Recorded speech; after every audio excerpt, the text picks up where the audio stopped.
శ్రీ గురుభ్యో నమః. శ్రీమాత్రే నమః. మన జాతకంలో శనిదేవుని యొక్క ప్రభావము ఏ రకంగా ఉంటుంది? మంచి ఫలితాలు వస్తాయా? చెడు ఫలితాలు వస్తాయా?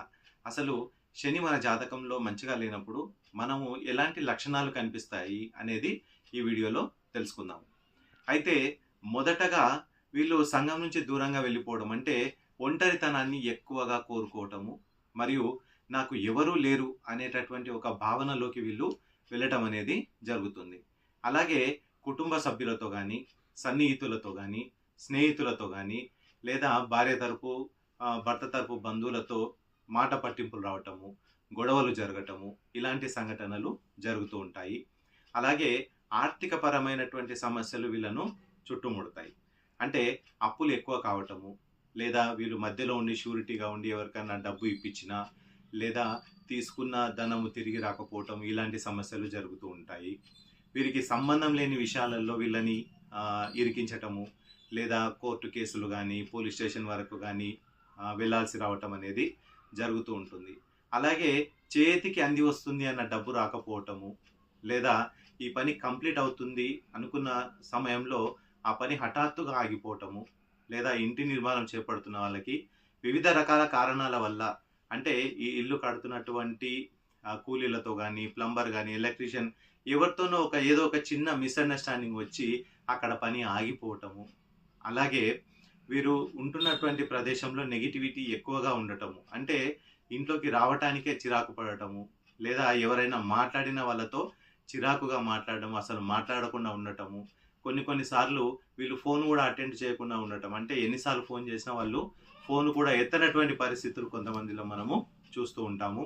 అలాగే ఆస్తి తగాదాలు రావటము, అన్నదమ్ముల మధ్య కానీ, భార్యాభర్తల మధ్య కానీ, తండ్రి కొడుకు మధ్యలో కానీ, సోదరుడు వీళ్ళ మధ్యలో కానీ మాట పట్టింపులు రావడము, ఆస్తి తగాదాలు రావడం, ఇవన్నీ తరచూ జరుగుతూ ఉంటాయి.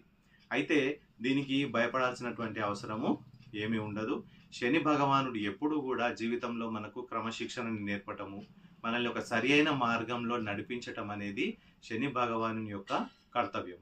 కాబట్టి ఇలాంటి వాటితో ఎవరైనా బాధపడుతూ ఉంటే దీనికి చిన్న పరిహారంగా మీరు ఓం శం శనేశ్చరాయ నమః అనే ఒక మంత్రాన్ని చదువుకోవటము, లేదా ఓం ప్రాం ప్రీం ప్రౌం సహ శనేశ్చరాయ నమః అనే ఒక మంత్రాన్ని మీరు 108 సార్లు జపించడము చేసుకోవాలి.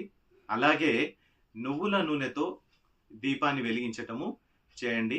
అలాగే హనుమాన్ దేవాలయంలో మీకు వీలున్నప్పుడల్లా ప్రదక్షిణాలు చేసుకోండి. వీలైతే సింధూరాన్ని హనుమంతునికి సమర్పించండి. అలాగే తమలపాకులతో పూజించండి. వడ పప్పుని నైవేద్యంగా హనుమాన్ దేవునికి మీరు సమర్పించండి. అలాగే ఎవరైతే లేబర్ ఉన్నారో, అయితే కూలి పనులు చేసుకోవటము, లేదా మున్సిపల్లో పంచాయతీ కార్మికులు ఎవరైతే ఉన్నారో వారికి మీరు తోచినంత సహాయాన్ని చేయండి. ఒక 10 రూపాయలు 20 రూపాయలు మీకు చేతనైనంత దానం వారికి చేయండి. అలాగే నల్లని వస్తువులు, నల్లని బట్టలు కానీ, లేదా నల్లటి గొడుగులు కానీ, లేదా నల్ల నువ్వులు కానీ, ఏదైనా మీ శక్తి మేరకు ఎవరికో ఒకరికి దానం చేయండి. ఈ రకంగా చేయడం వల్ల శని యొక్క ప్రభావం కొంత తగ్గి మీకు మనశ్శాంతి లభిస్తుంది.